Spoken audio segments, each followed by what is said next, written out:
Hello and welcome to the next in our series of fancy deep dives as we explore all 32 teams in the NFL and see what they have on your fantasy plate. We start with a team. Well, we're going to look at a team today who haven't really been fantasy relevant recently, but there might be a few brighter spots this season, and that is the Carolina Panthers. Just a reminder, we're looking at redraft PPR when we're looking at scoring and things like that. But as always, let's start off in the quarterback position, Mark, with someone who's maybe got something to prove this year. Yeah, I think that's fair to say. So Bryce Young, we'd hoped for great things for him. I think as a show, we were torn in the Bryce Young CJ Stroud debate. And at the minute, CJ Stroud was the right answer, but I don't think it's necessarily a complete kind of cast iron decision on that at the minute. So when we're looking at Bryce Young from last year, from week 12 onwards, he was the QB9 for fantasy, and he had 3 top 12 weeks. Looking at his actual performance on the field as well, he was 5th in the league for average depth of target and 2nd in the league for QB scrambles. And obviously we know that all yardage gained on the ground by a quarterback is that fancy cheat code rafter. He was on pace over that window, if it was over the whole season, for 450 rushing yards, which that's 45 extra fantasy points, potential for a couple of rushing touchdowns. That's exciting as fantasy managers. The O-line is okay. Hubbard is reliable. Tet McMillan is a great compliment now. I've currently got Bryce Young down for around QB 16 to 18. So he's in that sort of region that you're streaming him. If you've got 2 quarterbacks, you'll pick the best matchup. He might be one of your more favorable options on the waiver wire when we get to the bye weeks. But when we're looking that he was 21.7 points per game over those last 7 games, honestly, I'm not saying this to try to get clicks or try to take. I genuinely don't think anybody could rule out that we definitely wouldn't see a top 12 season from Bryce Young. I think it's certainly in his range of possible outcomes. Am I saying I'm going to draft him that highly? Absolutely not. Drafting him at cost factors in that risk. But I do think we could be potentially in for that breakout season for Bryce Young based on what we've seen so far. How do you feel about Bryce Young? Yeah, I completely agree. I think it was definitely more than just green shoots towards the end of last season. He looked more settled. He looked more composed. And, you know, in real life NFL, and of course that translated to his fantasy score as well. There's definitely been an upgrade in his weapons, you would suggest, one in particular. And provided he connects well with Tet McMillan, who knows? I definitely agree with your kind of range of where he is, QB 16 to 18. I think that's probably a decent kind of aim for Bryce Young. But yeah, it's good to see him kind of progressing because he did have a really tough start to his NFL career. Looking at kind of the batch of quarterbacks that are going around him at the minute, so we've got Lawrence, Penix, Stafford, then Bryce Young, and then just below in the ADP, Tua, Geno, Rodgers. Other than Penix, I think we know what all of those other quarterbacks are. If you're going to go for a gamble, it's Bryce Young and Penix that I would find more appealing. Yeah, there are safer floor options there, 100%.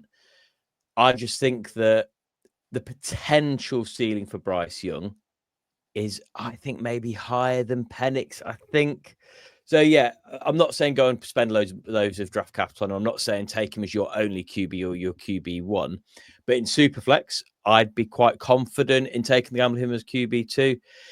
If I'm going to take a backup quarterback, I'm happy to take Bryce Young. Best ball, if Bryce Young's there and I think it's a value, I'm happy to go as well.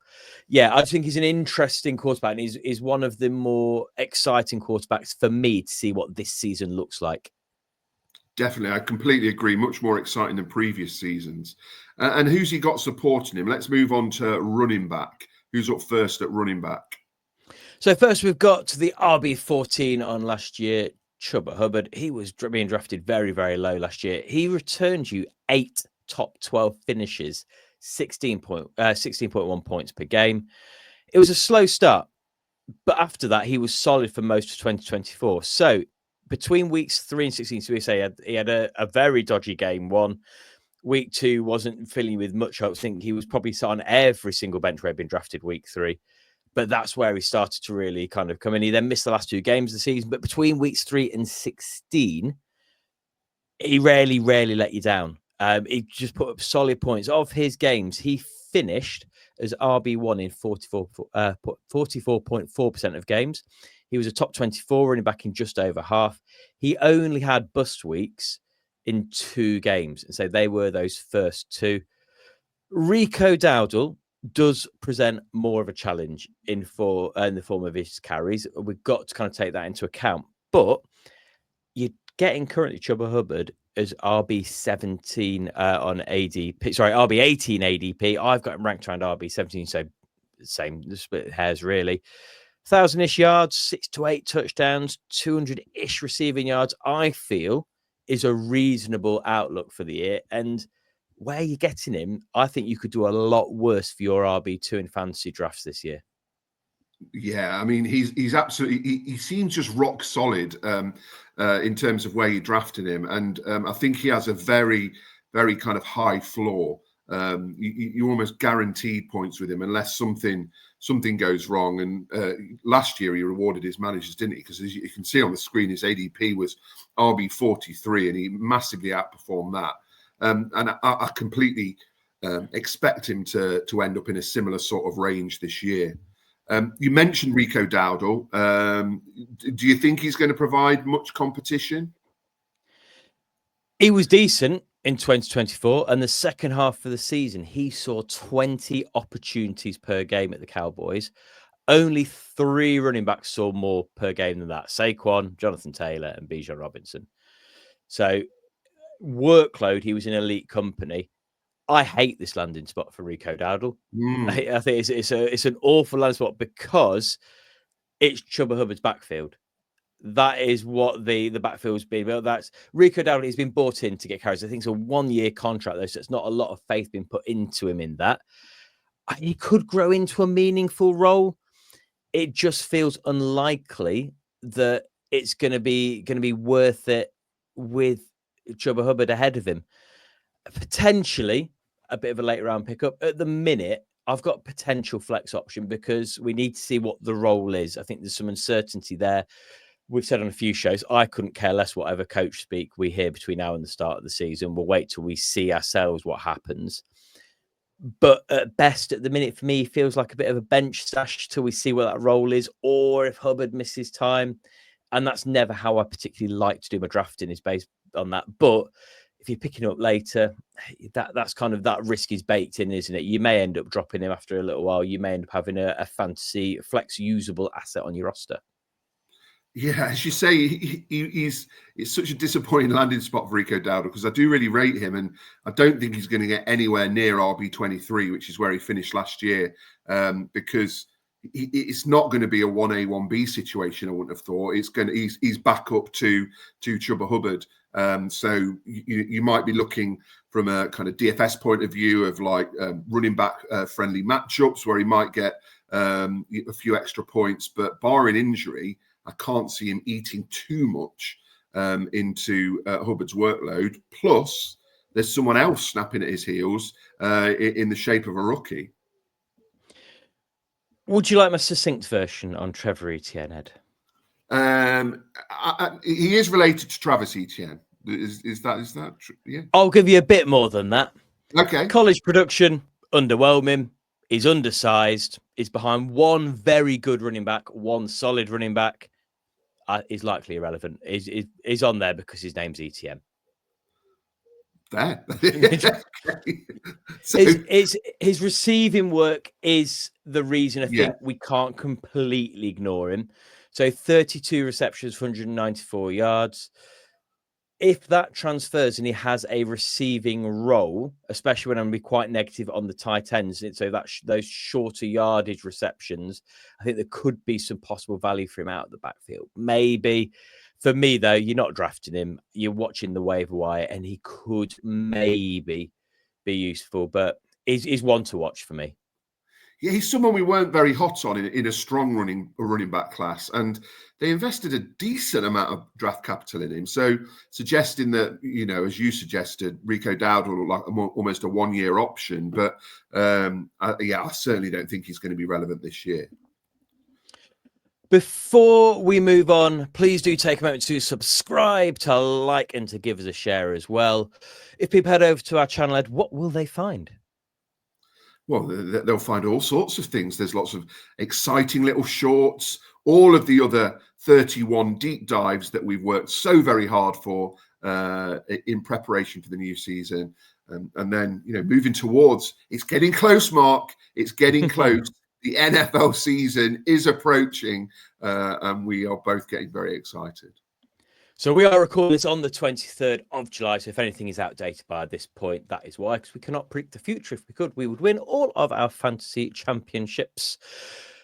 But yeah, we are getting close, and we have to have that little think at this stage as well about where we're going to think. And I'd like to move on next to wide receiver and the new man in town, Tet McMillan. I say pick 8 in the draft. The draft capital is absolutely there for him. We really enjoyed watching him in our kind of pre-draft shows as well.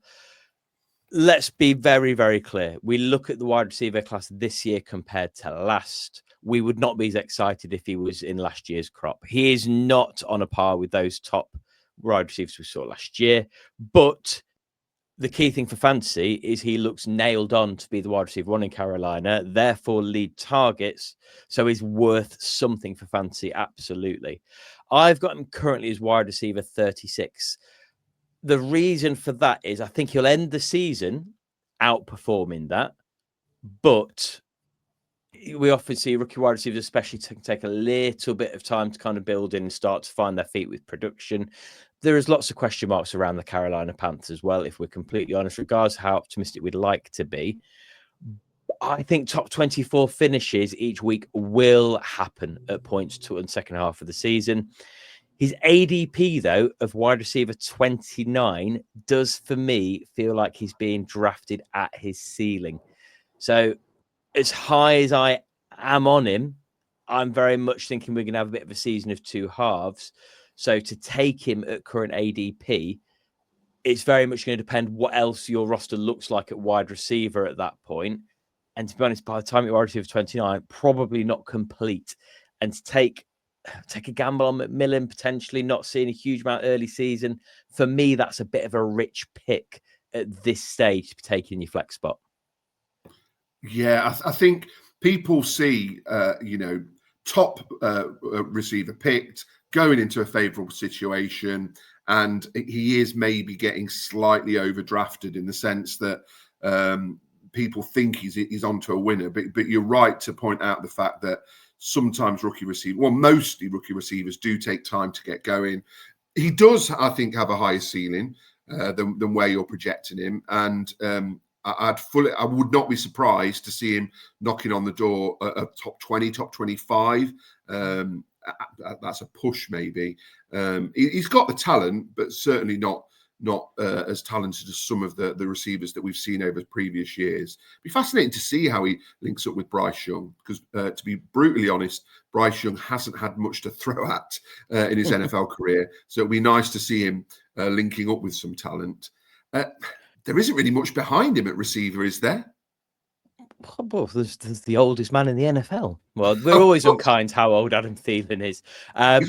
He's 34. Younger than me, a lot younger. He's comfortably younger than us, but by wide receiver terms, he's a very, very old man. I've got a game though, Ed. Over under 3.5 is the line. How many top 24 finishes does Adam Thielen have this season? Are you taking the over or the under on 3.5? Top 24. Yeah. Oh, that's a tough line. You're a bookie. I would say I think you've absolutely nailed the line, because I think he's probably going to end on about 3 or 4. I can't see him doing much more than that. No, but he will do that. Sorry, I ruined the game there. Yeah, what are you going for? Pick over or under? I'll go over. Over. So we go for 4. We're not going 5, are we? 4 would be that will happen, and then he'll probably do nothing for other games as well. I think Adam Thielen is going to be your DFS dart throw when he's in a favourable matchup and is at a decent price. He's 34. Tet McMillan's in town. Goodbye and thank you, Adam Thielen, from a fancy point of view. Xavier Legette. It feels like there's room for. You're going to talk about Legette in a minute, but it feels like there's room for them to maybe get someone else in, because I'm not sure if like McMillan, Thielen, and Legette are going to get much done. No, you're exactly right. I think it would make sense for still at the time of recording, Amari Cooper, Keenan Allen are out there. They'd be quite nice pickups if Carolina had space and on the cap. Would be useful.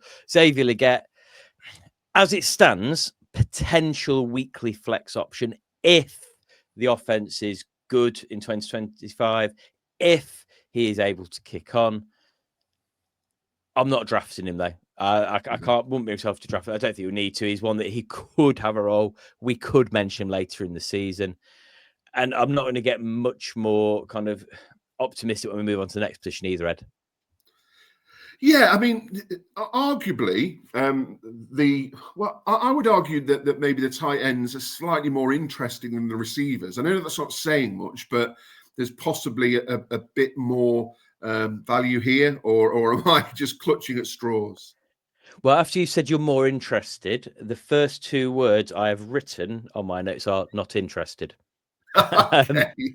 So, I mean, they split snaps in 2024. Sanders saw 9% of the target share. I need more than that.